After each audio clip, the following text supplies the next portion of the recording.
working cooperatively with other sheltering and community veterinary organizations. And I also wanted to acknowledge I'm here on the ancestral unceded territory of the Musqueam people, and I know that we are joining from near and far, so we are on unceded territory, and it's good to recognize that and think about whose land we're on. And now I want to introduce our speaker. This is very exciting, and I hope I don't get any of this wrong, but Dr. Teresa Bousquet grew up taking horseback riding lessons and owning a myriad of pets. A cat, like this one that's blocking my view of my notes, fish, gerbils, anoles, degus, and even a llama. When she was in high school, she adopted her beloved mini Rex rabbit, Hazel, named after the main character of Watership Down. It was Hazel that made her decide that what she really wanted to be was an exotic animal veterinarian. So welcome, Dr. Bousquet. I'll go ahead and mute myself here, but I'm here to help moderate the Q&A. And if anybody has issues, I know that Mikkel is also here to help. Thank you. All right, so let's do the fun part. Let's try to share screen, given that we unfortunately didn't get to practice this very much before. All right, so come on. There we go. All right, so can you guys all see my screen? And can you still see me? Yes. Okay, awesome. All right, so let's dive in. So this is my first of 2 lectures. We haven't figured out when the second one is, but we're going to talk about rabbits. When I originally talked to my friend Michelle Beckelberg about doing this lecture, the list of things that we wanted to cover was just too long for me to cover in an hour. So we are going to break things up. So today is mostly going to be focused on kind of like husbandry stuff and stuff like that. And then next time I'm going to try to cover diseases. So introducing me, why do you care about what I think? So I'm Dr. Teresa Bousquet. I graduated from Western College of Veterinary Medicine in 2007. Ever since then, I've been practicing in small and exotic animal medicine, and I'm currently working at Harvest Point Animal Hospital in Edmonton. We're currently about 60 to 75% exotic, and that's ever growing. I am a past president and current member of the Association of Exotic Mammal Veterinarians. I'm also a member of the Association of Reptile and Amphibian Veterinarians and the American Association of Fish Veterinarians. I also proudly identify as a Hufflepuff. So what are we going to cover today? So today, as I said, is mostly kind of going to be husbandry stuff, right? Not so much the health care, like the diseases and everything. So first off, we're going to talk about rabbit handling. Then we're going to talk about nutrition, housing, enrichment, very brief touch on kind of identification of common health issues in rabbits, and then common behavior issues in rabbits. So first off, what I explain to people is that I think you all know, vet school did not set us up particularly much for doing exotic animal medicine. Most of exotic animal medicine, you really have to learn on your own after you've graduated, because they just don't have time. We literally see thousands of species, and there's just not time in vet school for us to cover that really. And I would happen to be at a school that actually did have an exotic animal medicine course. Not all colleges do. How do you make up the deficiency? How do you start learning about these animals and what to do with them? So I wanted to cover kind of resources. Where do you start? What are some of the things to go through? So Lefebvre Vet it's a free resource. It's an online. You basically make yourself an account, and they have lots and lots of CE in there. So videos and stuff like that you actually get CE credit for. And they range from very basic to very, very advanced. I will say that there's an avian cardiology one in there that, unless you're completely strapped in and ready to go for it, probably don't bother with that one. But they have a lot of really good resources in there that are very helpful, and it's free. So I do highly recommend Lefebvre Vet as a resource for getting more CE, learning more about these animals, getting some basic husbandry information, stuff like that. So I think they're a very good resource. VIN and VSPN, which is their support personnel side, also is a very good resource. I will say that, especially in the beginning, the vast majority of the courses I took was on fin. They quite regularly do have exotics courses available on there. I think there's one that's coming up fairly shortly here that's exotic animal surgery with Avery Bennett. So they often have very big names on that too, and at least big names in my world, maybe not in your world.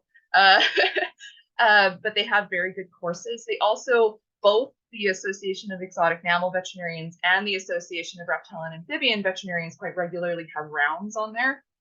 Those are also worth CE. There was one just last Sunday on exotic mammal imaging. Those are worth CE if you attend the live session, but it's CE, it's another option, right?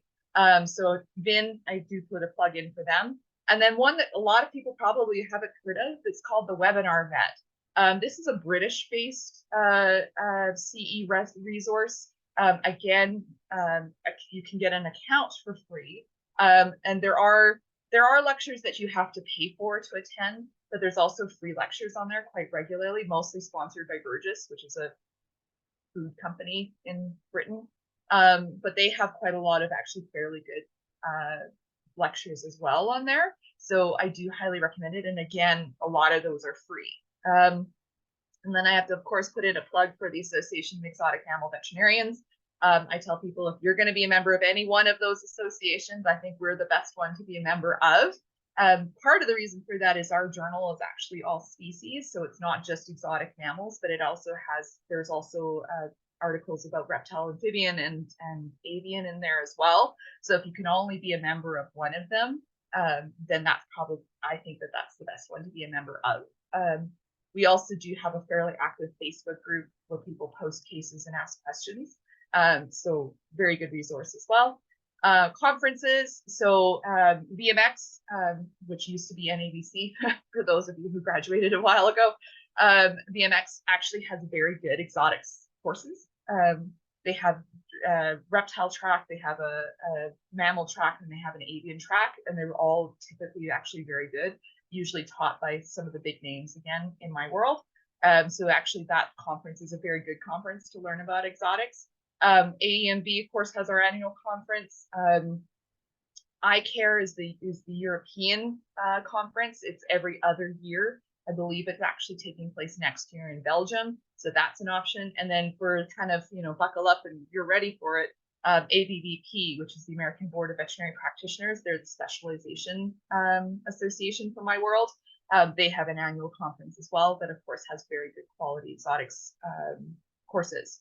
And then I have these 3 books here. So if you can only buy one book, I probably recommend one of these 2, right? So either Ferrets and Rabbits and Rodents, which is the pink book, very famously the pink book, or the Exotic Animal Formulary. Ferrets, Rabbits, and Rodents is shockingly comprehensive, really. First book that's not really that big. It has a lot of very good information, and really, unless you're going really into advanced stuff, this book is really awesome. I can't recommend it enough. It has surgery, it has chapters about all the different major species that we see. It's a very, very good book. There's actually even a formulary I just recently discovered at the back. So that's really good. The Carpenter's Exotics Animal Formulary. I had a friend describe this as both is and is not the Bible of exotics medicine.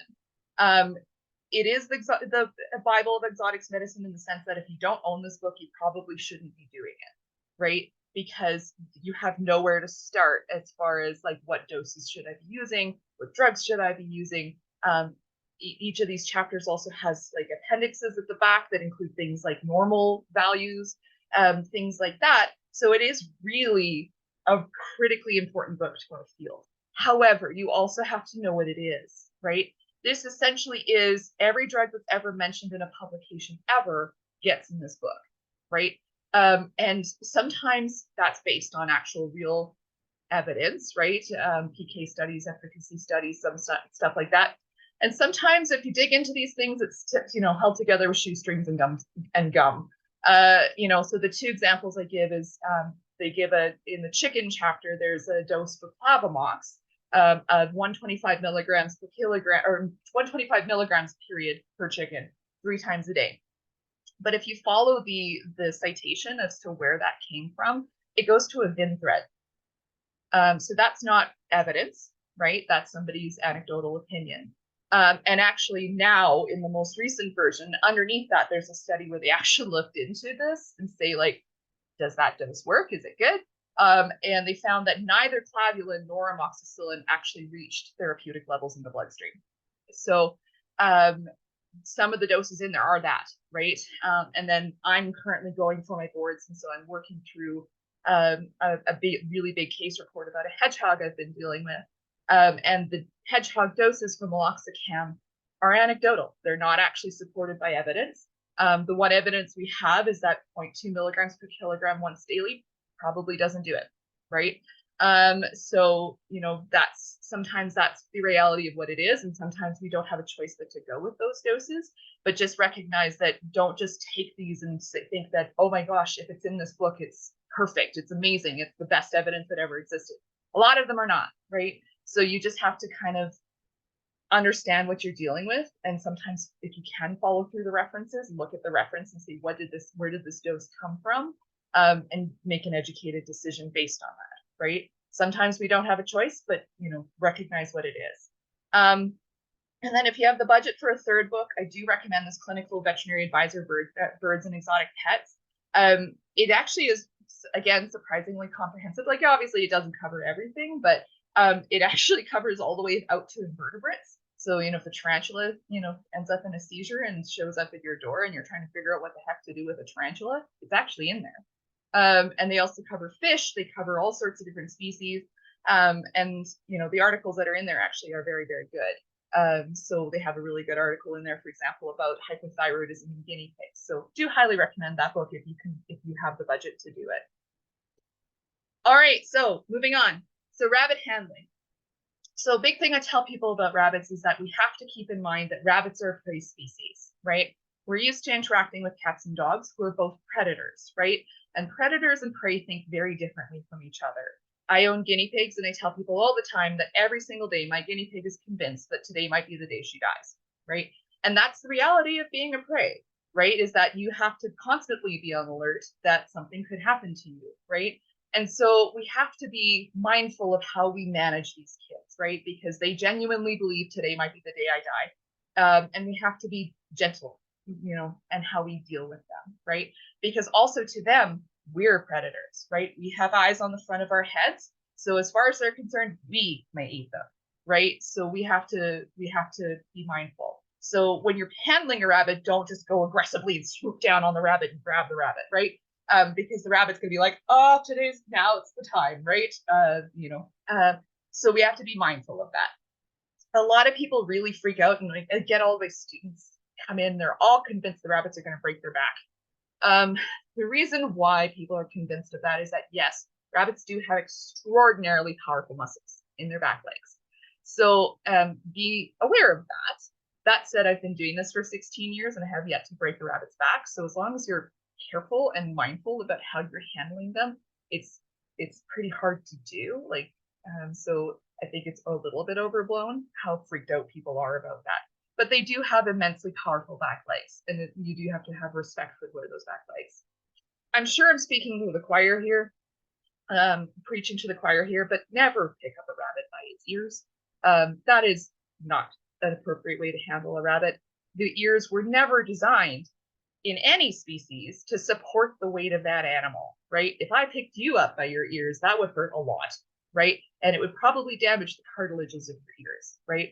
Rabbits are not designed to be picked up by the ears. You should never be picked up by the ears. Please do not pick up a rabbit by their ears. Again, I'm also probably preaching to the choir in the sense that rabbits shouldn't be scruffed, right? And probably a lot of you have fear-free training and everything like that, and we've learned that probably we shouldn't even be scruffing cats, right? So no, please don't scruff rabbits. They have very, soft, delicate skin. That probably hurts a lot. And we know from cats, that's not even an appropriate way really to be restraining an animal. So please don't scruff rabbits, right? The appropriate way to hold a rabbit in most situations is going to be one of these two options, right? So this I kind of call the football hold, right? So she's holding the rabbit. So number one, when you're restraining any exotic animal, you're wanting to be making sure that you're supporting both the shoulder girdle and the pelvic girdle, right? Because that way they feel safe and secure and supported. So that's kind of where this kid is coming in here. You see she's holding the shoulder girdle, but the pelvic girdle is just flying in space, right? So you want to be supporting both the shoulder girdle and the pelvic girdle.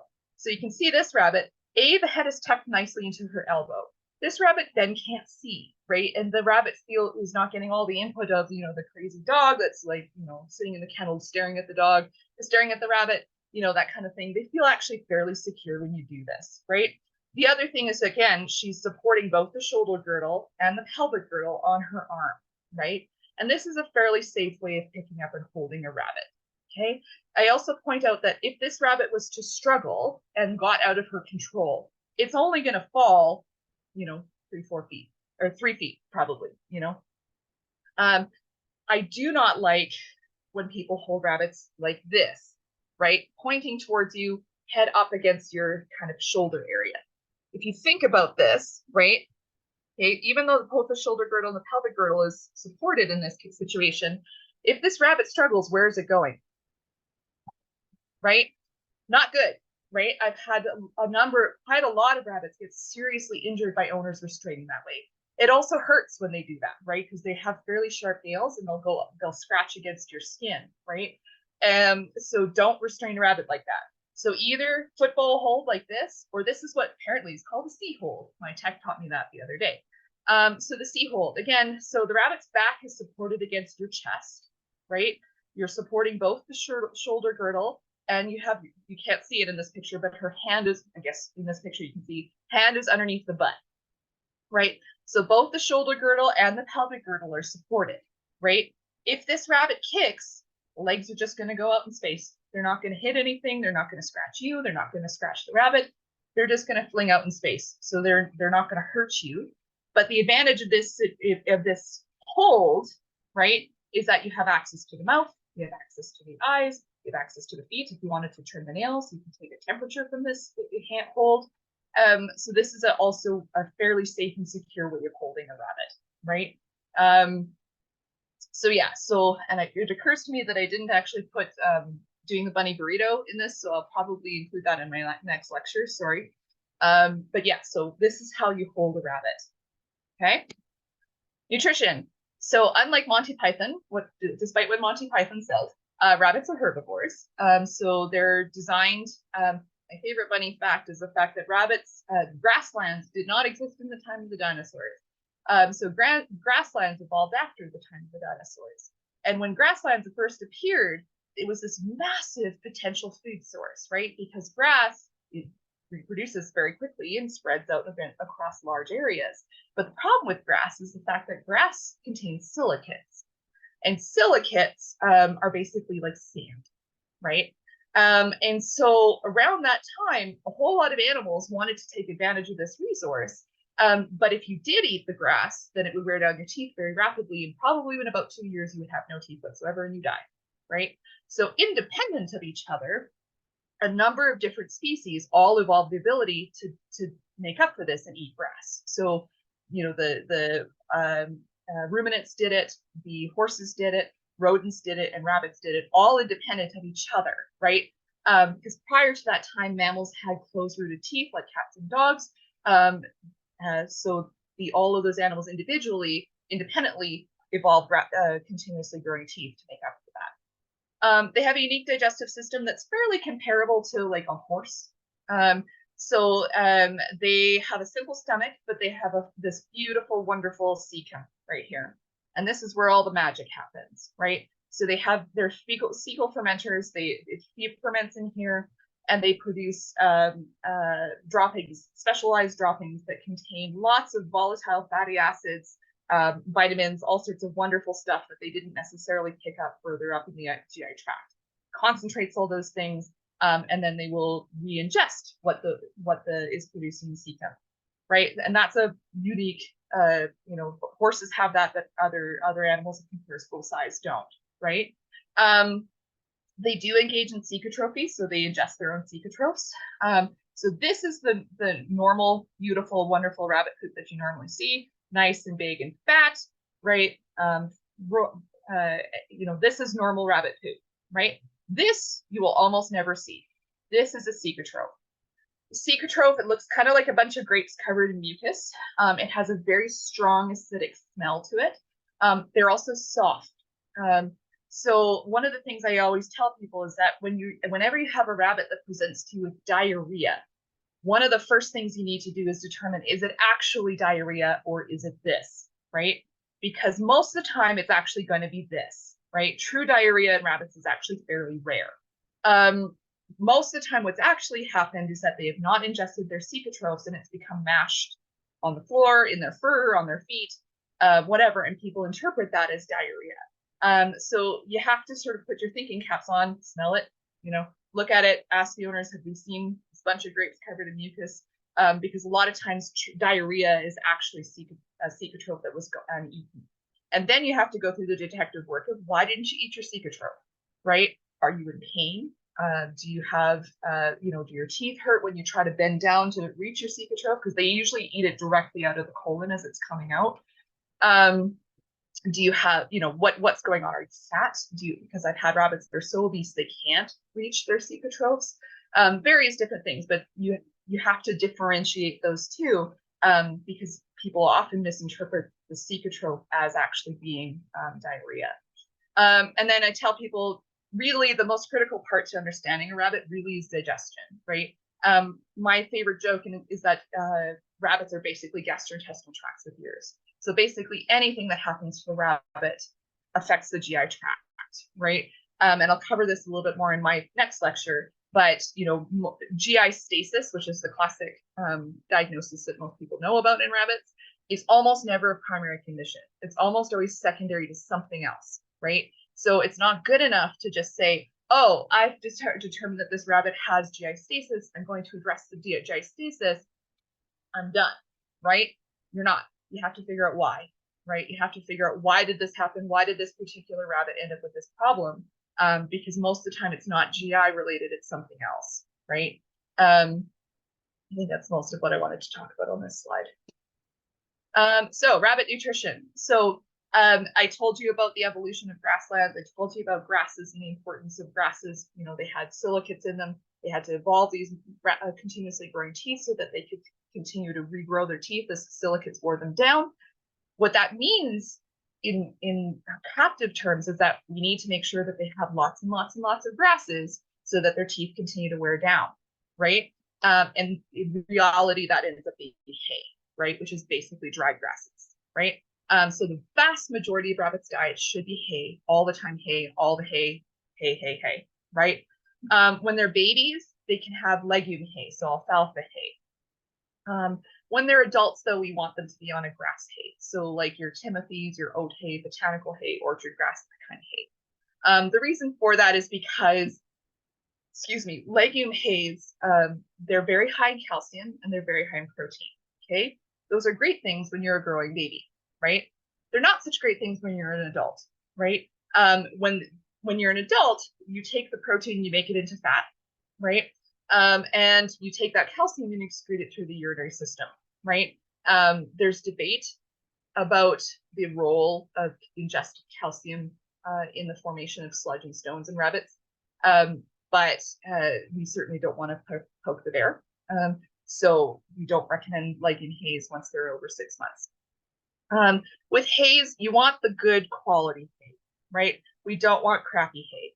You'd be surprised the number of rabbits that come into my practice that don't eat hay and are in my clinic for other reasons, right? And we give them good quality grass hay and they eat it all up like crazy. What that actually tells me is the owner is offering them crappy hay and the rabbit is like, this isn't food, right? So it needs to be good quality hay. Hay should never be dusty. Dusty hay is usually moldy hay, so we don't want to be feeding that. The other thing that is a common misunderstanding for people is that rabbits are concentrate selectors, right? So they have to select the best of stuff first because they never know when the wolf is going to come around the corner and they have to run for their lives, right? And if they ate the crappy stuff first, then they may not have gotten adequate energy and then they may go on to die, right? So they are hardwired to select the best version of everything first, right? So when you give them a pile of hay, they actually are going to go through that hay and they're going to select which bits of that hay they're actually going to consume. based on criteria that we will probably never know. They will select the bits of hay that they want to eat, and then they won't eat the rest of it, right? Because they have selected and decided that that hay is not worth eating, and they will not eat it, right? And so I get people that sort of have this expectation that they will eat every last strand of hay that they're given. They will not, right? And that should never be an excuse for not giving them more hay, right? I warn people all the time, like when they get hay racks and stuff like that, hay racks trick people into not giving their rabbits hay, because they'll look at the hay rack and say, well, there's still hay in the hay rack, right? So I don't need to give them more hay. Well, what actually has happened is the rabbit has already sorted through that hay and decided this is the stuff I don't want to eat. And then they have in their mind no hay, right?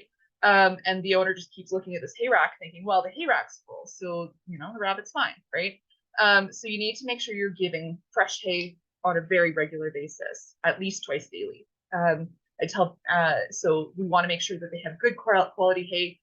If it's soiled, don't expect that they're going to eat that. I wouldn't eat that either. So yeah, make sure it's good quality, non-dusty, non-moldy hay, and that we're giving it regularly, even if they haven't eaten everything they've been given previously, because they're not gonna. Pellets. So pellets, so young animals can have unlimited amounts, much like oftentimes we give kittens free feed, right? A lot of times we'll do that with rabbits too, that when they're growing, they can have unlimited pellets. And again, same thing as before, they can have alfalfa pellets when they're babies. Once they're adults though, we want them to be eating restricted amounts of hay pellets, okay? So the critical thing is the restricted amount, okay? Remember the whole thing about concentrate selectors, right? They're hardwired to pick the concentrate first, right?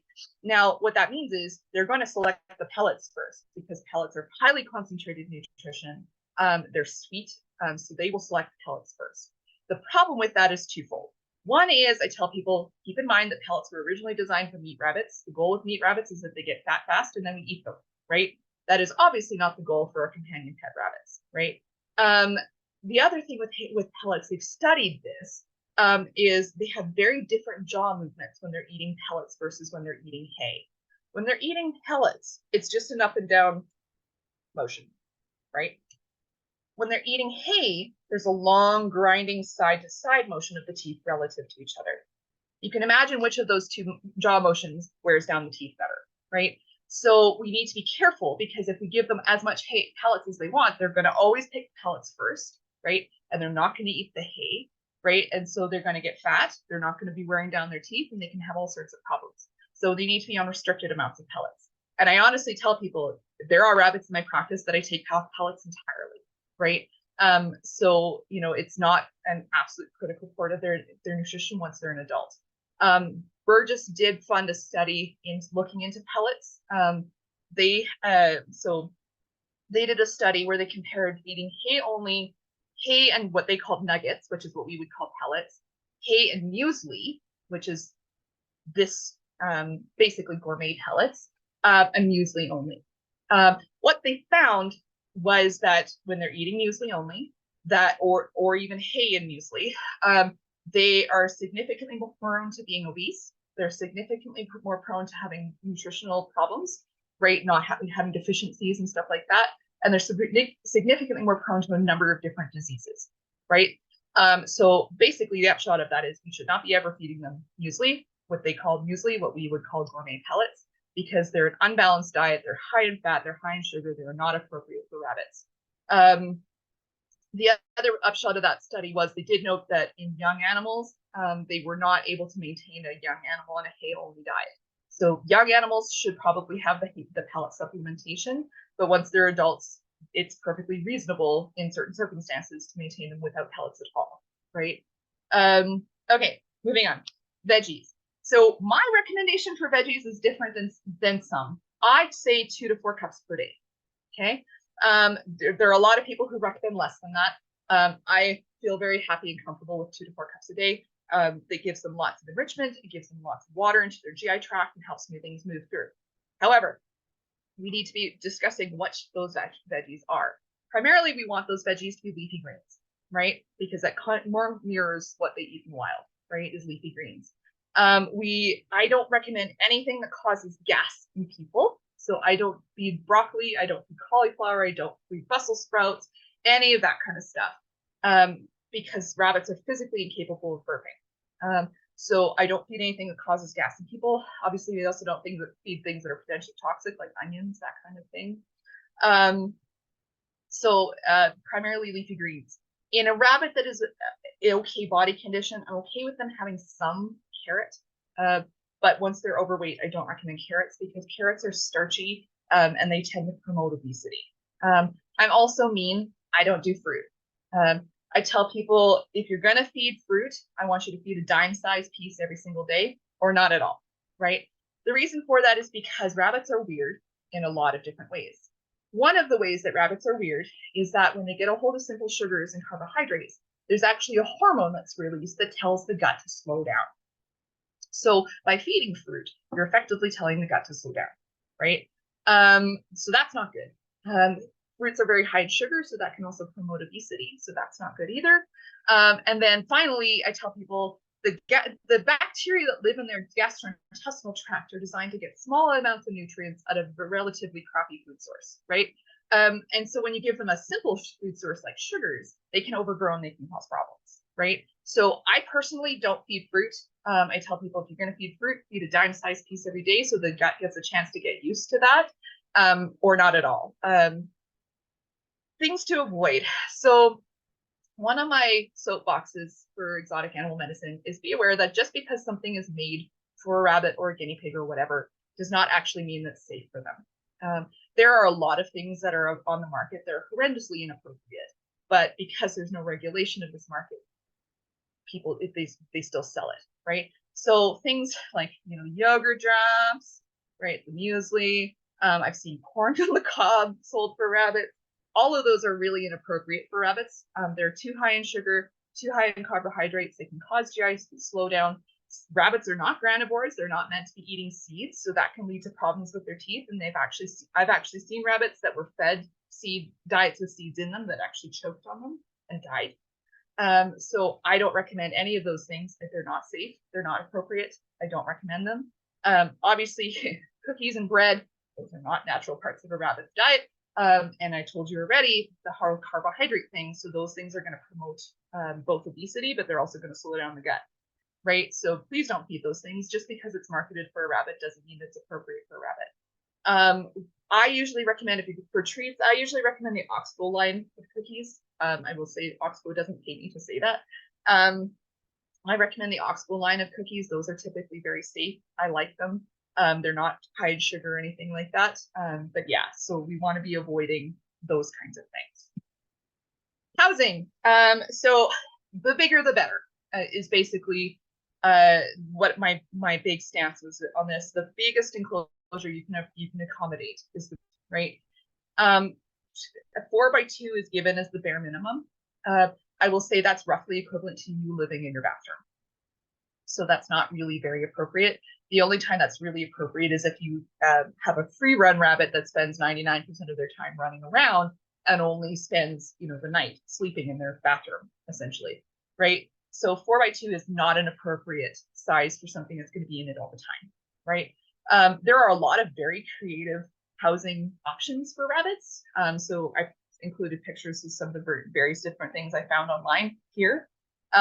So, basically that, we want the largest enclosure that we can appropriately have, right?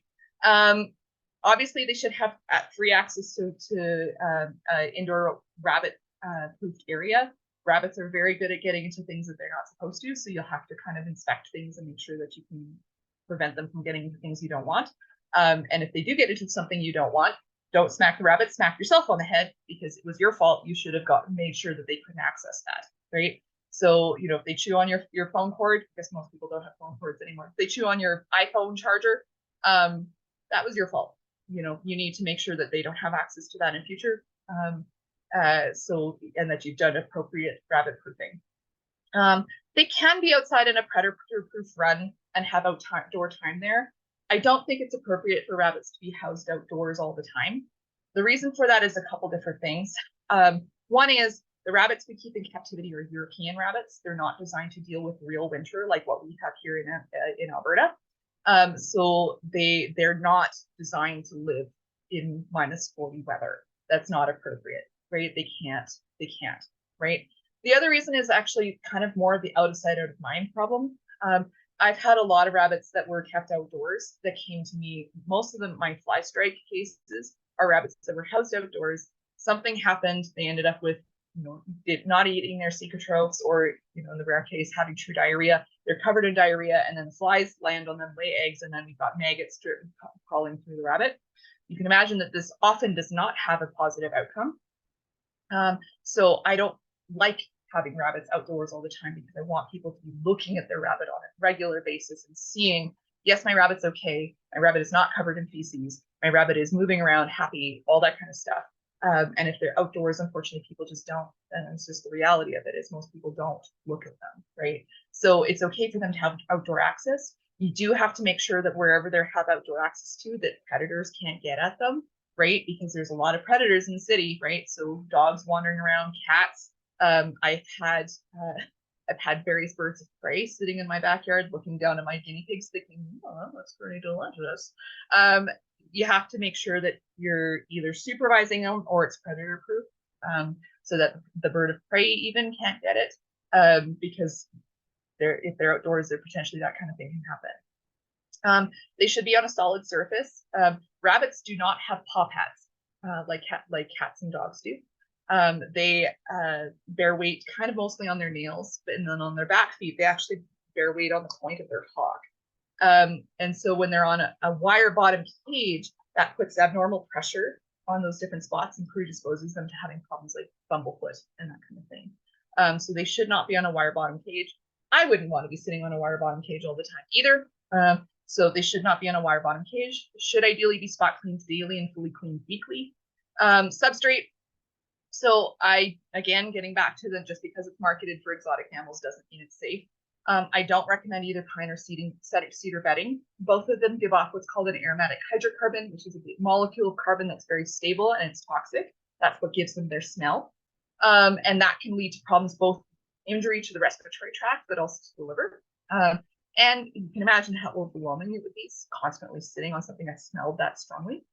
So I do not recommend either pine or cedar bedding. I also don't recommend corncob bedding. That's, again, multifold.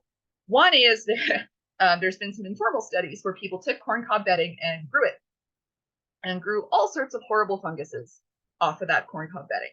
So your rabbit is this far off of the bedding, right? They're breathing in all these horrible fungal spores.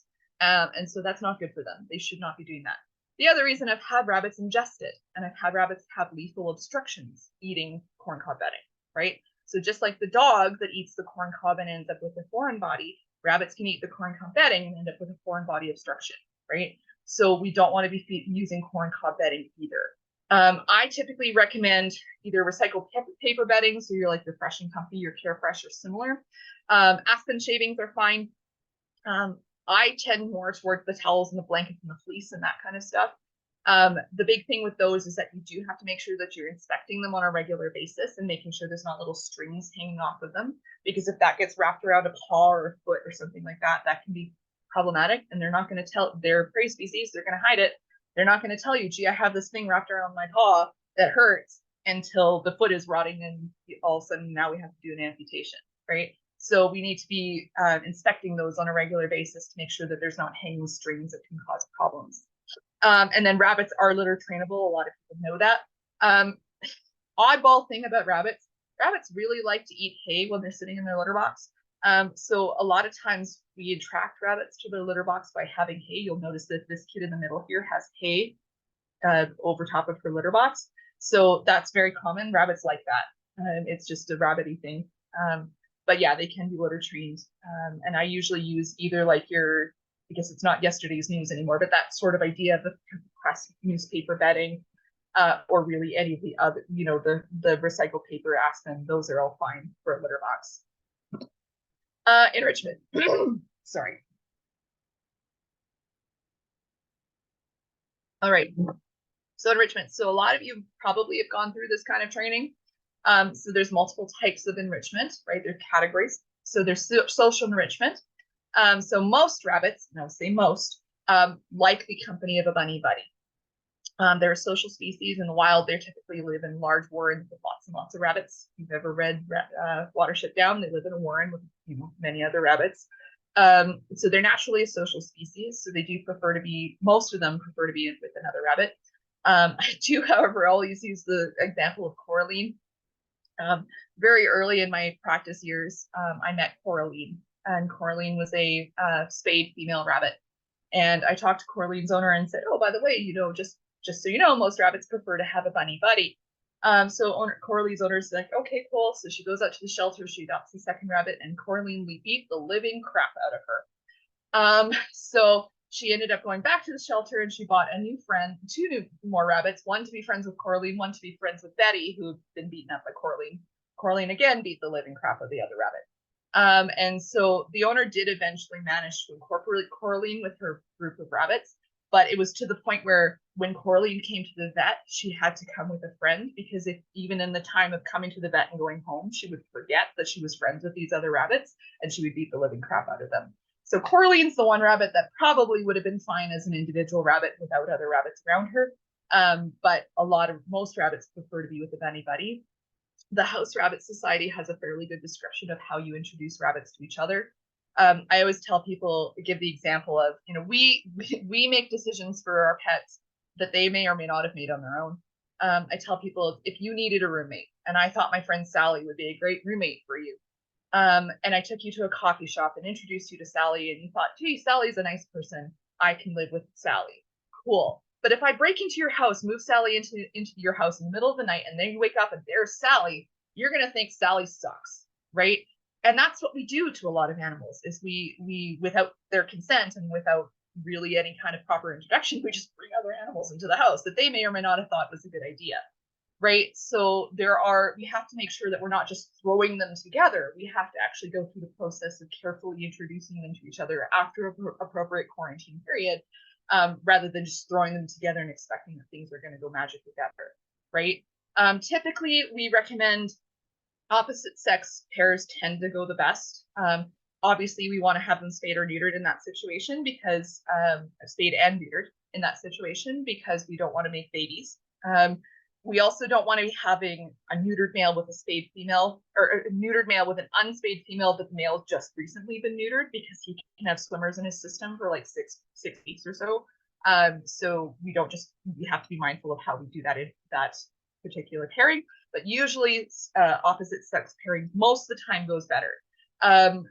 Usually I don't recommend male, both of them intact. And even if you do neutered male, you have to be careful about how you introduce them to each other. In the absence of another rabbit, or potentially in addition to the other rabbit, you are the social enrichment, right? So making sure that you actually spend time with the rabbits and interact with them and that kind of thing. Environmental enrichment, so toys, hides, puzzles, that kind of thing. I don't have rabbits anymore, but I currently have guinea pigs, and I actually have 3 enclosures that are all attached to each other. And the middle one is my enrichment cage. And basically it's got a rotating series of different puzzles and toys and tricks and treats and everything like that go into that cage, so that it changes all the time. Because if enrichment is always there, it's no longer enrichment anymore. It's boring, right? So we need to rotate that enrichment so that it's different all the time.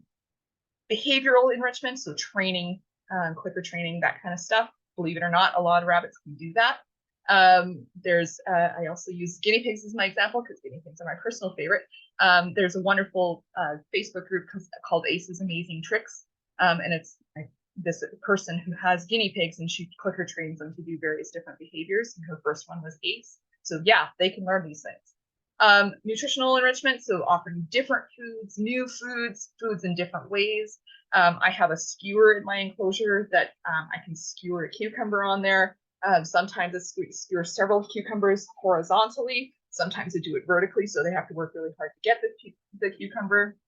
Sometimes I'll take a pepper, cut off the top of it, and stuff this pepper with something, but put the pepper so it's with the cut side up. So they have to figure out how to get at the stuff in the top part of the pepper.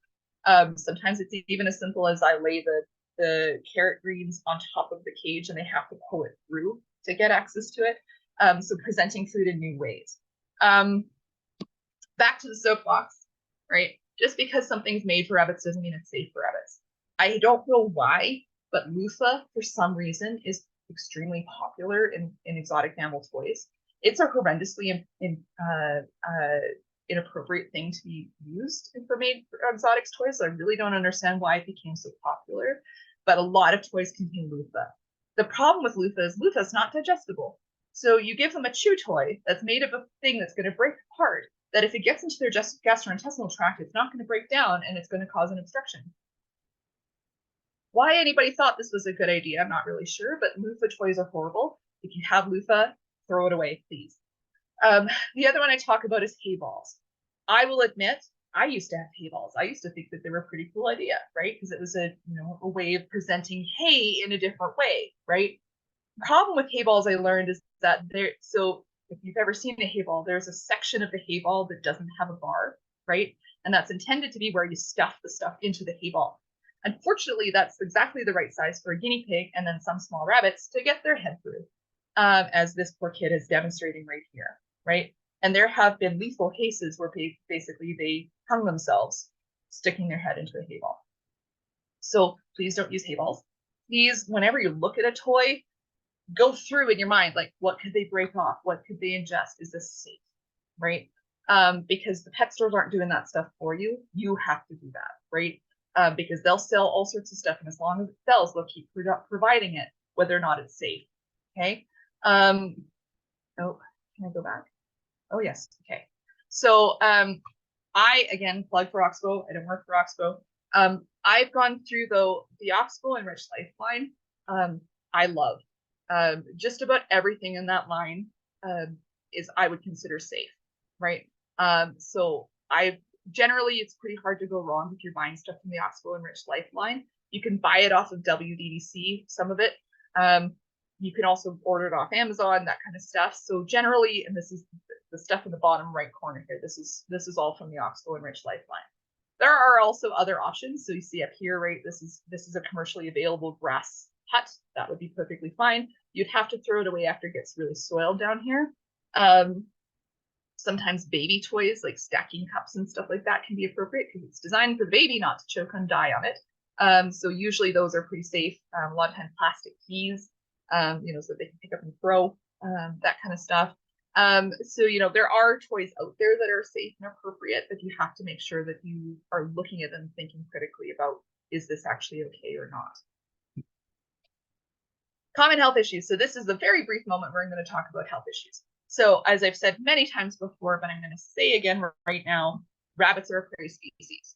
They hide that they're sick as long as they possibly can. Their every little bunny instinct says, if I show that I'm sick, something's going to eat me. And as far as they're concerned, we might eat them, right? So they're going to hide their sick logs as long as they possibly can. So I get a lot of rabbits presented to me that happened yesterday that did not. Right? They are walking racks of bones. That does not happen overnight, but the owner didn't notice because the rabbit was acting perfectly normal, right? And basically they were faking it until they couldn't fake it anymore, right? So we have to be mindful of the fact that this is the reality of rabbits, right? And we have to be looking for things they cannot hide, right? One of the biggest ones I advocate is weight, is having some form of scale, right? Probably most of you will have an infant scale in your shelter, and weighing those rabbits every week and keeping a record of that, right? Because they should kind of do this, right? They'll bounce up and down a little bit, but they should mostly be kind of stable. If they're doing this and it's not a young animal, we need to talk to you. Or if it's doing this, especially if it crosses the 5 to 10% threshold, that's a problem. We need to look for why, right? Other signs, so any change, decreased change in appetite, change in food preference. So sometimes rabbits with dental disease will suddenly have a change in preference. They used to eat their hay, but now they won't eat their hay anymore, or vice versa. I've had rabbits that will eat hay, but not pellets, right? Whatever the change is, it's a change. We need to look for why, right? Decreased amount or size of feces. So I showed you, right, at the beginning here, this is what I call this beautiful. I'm not even joking. Right? We want poops that look gorgeous like this. This is nice and big and fat. Because if you have reduced amount of feces or they're small, hard, shriveled little raisin poops, that's not good, right? That's a sign that there's something wrong. We need to look into it. Beautiful, nice, big, fat poops like this, wonderful, right? That means a healthy GI tract, right? So monitoring the feces, that's something they can't hide. Lethargy, not grooming themselves, tooth grinding, drooling, all of those can be signs of disease. Some of them you have to really look for, right? So particularly ear disease, they often won't show obvious symptoms out externally, right? So you have to have a certain index of suspicion, right? So every single lot that you ever see, you need to be looking down its ears with an otoscope, right? And you need to be feeling the base of the ears, okay? And feeling for swelling at the base of the ears, because they're extremely prone to ear disease because of how their ears are designed. And that most people are not going to pick up signs until it's pretty advanced that something is going on with the ears, right? Common health issues. So, I mean, very classically, we get dental disease quite a lot in rabbits.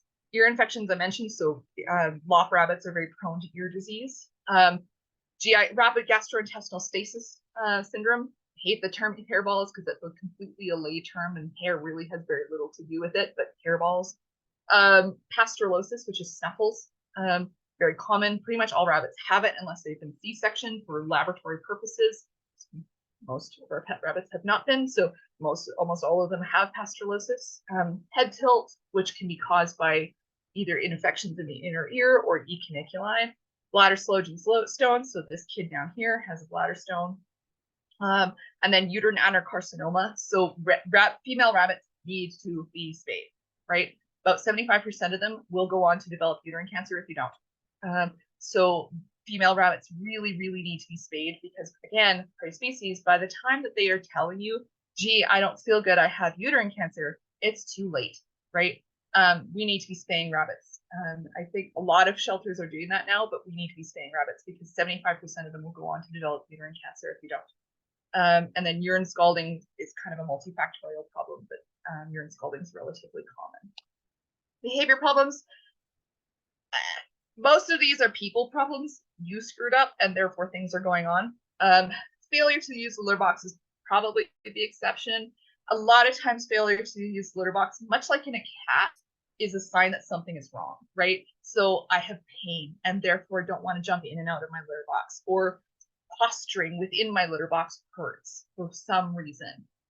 Or I have pain on urination and I've concluded my litter box is what's doing it to me, right? So failure to use the litter box most of the time it means that you need to go looking for why, right? And you need to figure out, do you have spinal pain? Do you have back leg pain? Do you have bladder pain? And figure out why, right?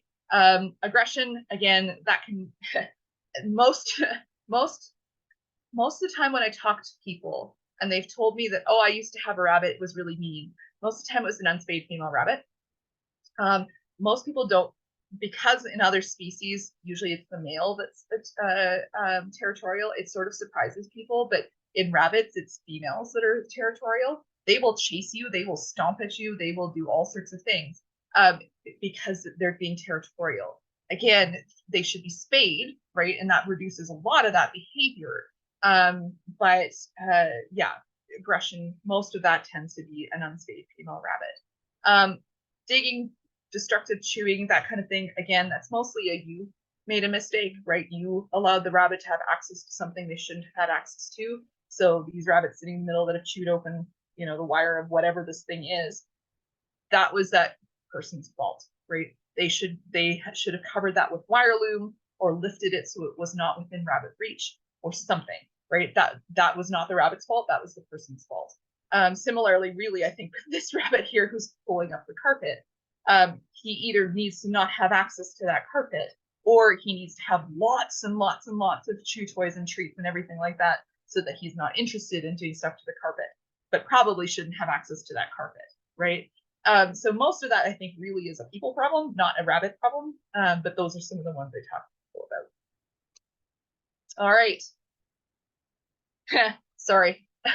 5 minutes to go, but Thank you so much. That was so interesting. And I love that the magic happens in the cecum. I'm going to remember that. So we wanted to invite attendees to put questions in the Q&A because the chat is probably not working for attendees. And we do have one question already, but I will just make a couple of quick announcements while people put in their other questions. So just two quick things that CASTMA wanted to let everyone know about. The first one is that Dr. Bousdale will be back in the new year for part 2, as she mentioned, about rabbit health, and keep an eye out for that announcement. And the second one is that she's kindly agreed to share her slides with attendees. And to access those, you can email admin@CASTMA, CASCMA.org. And so that way we can all have access to her beautiful images and great information. So the first question, someone's been waiting patiently for a while, is just on the nutrition slide, you had a quarter for pellets, and they just wanted to clarify, is that a quarter of a cup of pellets for an adult rabbit? Yeah, that's a fair point. Yeah, quarter cup. I usually do 1 to 2 tablespoons is usually what I actually tell people to do. But a lot of times online you'll see a quarter cup listed. Again, that's a little bit variable according to what breed you're dealing with, right? So obviously, like a Flemish giant probably needs a bit more than that. But it also is something that we're going to adjust based on the body condition score of that rabbit, right? So if we have a rabbit that has a tendency to be obese, I'm probably going to cut back, either cut back or eliminate pellets. But yes, I'm sorry about that. Yes, quarter cup. Thank you. And then there's another question, which might be, I'm not sure if it might be more for Mikkel, but will the recording be sent out? My daughter would love to watch this. So it looks like they're typing the answer to that one. I know these are usually recorded, and this has been recorded. Another question. Agreed to have it recorded, so I think it is recorded. Oh, perfect. Yeah. Another question is, can heat treated and kiln dried softwood shavings be considered safe? So I think that still is the pine and cedar. So no, I don't recommend those. As I said, they give off what's called an aromatic hydrocarbon. I don't know that kiln drying or heat treating changes that. So I don't typically recommend that. Okay, thank you. And then another question, what is the proper cleaning method of cecrotrophs that are stuck to the rear end? I don't know if there's a specific, I mean, sometimes you end up having to shave them. If they've had a lot of them, the problem with cecrotrophs is that they have a lot of acid in them, and they essentially contain vinegar, and that burns their skin. So sometimes by the time people have recognized that there's a problem, they actually have scalding underneath that. So unfortunately, a lot of them we end up having to essentially shave them. And so shaving rabbits, you have to recognize their skin is like shaving tissue paper, so you have to be very gentle, slow, careful. So whoever your tech is that's the most careful and slow, that's the person you want to ask to do this, because they can nick them and hurt, injure the skin. But honestly, most of the time it's shaving. You can bath them. They don't love it. I know Nick, the animal doctor, Nicola DiGirolamo, he has a video somewhere on his Facebook page / I think he maybe he's on TikTok. He has a video on doing a bunny butt bath. Basically, he sort of had about yay much water in a pan, and then with shampoo and stuff in it, and he washed the rabbit's butt that way. I thought it was kind of funny because I'm pretty darn sure that Nicola, the animal doctor, is not the person who washes the rabbit's butt, probably his tech. But but yeah, he basically he has a video. So essentially, if you're bathing them, sort of that much water in a pan, but they don't like it. Thank you. All right, we have time for one more question, and that's perfect because we have one more question. And this is also a good segue into health for a few months from now. But this question is, would you recommend the RHDV vaccine take place at the same time as spay-neuter surgery? I don't necessarily think that it would be wrong. I think either way, you have to be aware that they have a risk of GI stasis, right? One of the things I talk to people about when I do spays and neuters and rabbits is the fact that rabbits are gastrointestinal tracts with ears. Everything that happens to the rabbit affects the GI tract, right? And some of those are things that we know happen when we're spaying and neutering a rabbit, right? So we know no matter what, they're going to experience some fear, right? We try our best to minimize that, keep them away from the cats and dogs, but they're going to experience some fear because it's an unusual situation, right? No matter what, they're going to experience some pain. Again, we do multimodal analgesia. We do our best to prevent that. But I mean, if you were spayed, you hurt still, right? Regardless of how many drugs we gave you. And the drugs we give during surgery, opioids, can slow the GI tract, right? So we have to be cognizant that all of those are risks of GI stasis, and so we have to be watching for that.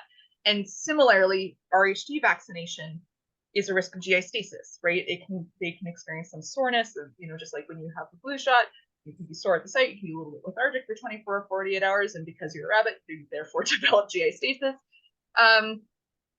I can't say that I've seen much for like vaccine reactions to the RHD vaccine.